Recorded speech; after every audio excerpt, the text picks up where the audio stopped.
Katapos ng bagyo, naglabasan lahat ng ugat nila. Itong mga ano na to, grabe ugat niya, taba-taba na ng ugat niya.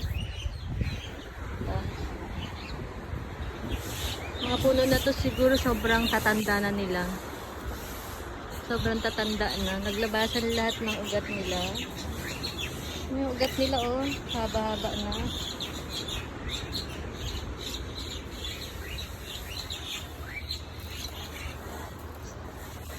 Yung ibon dun.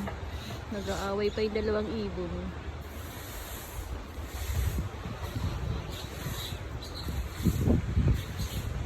Meron pang isa dito.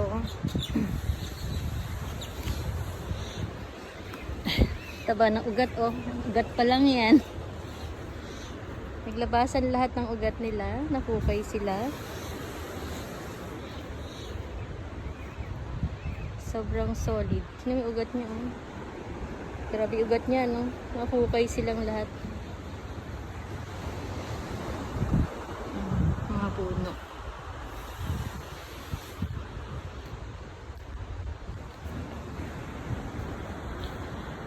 Grabe mga ugat nila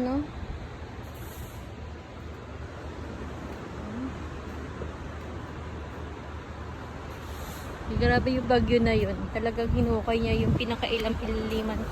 Sobrang lalim na yan kasi lahat ng ugat niya nakalabas na. Ang dami dun. Naglilinis na sila. Lahat ng kalat nililinis na nila. Nakakaamis yung puno na to. Para-peraho yan Nakahilera sila doon. Yan. Hanggang doon sa dulo. Mga matatagal na puno na sila. Sobrang tanda na. Kasi yung mga ugat nila sobrang ang dami na tapos ang tataba pa.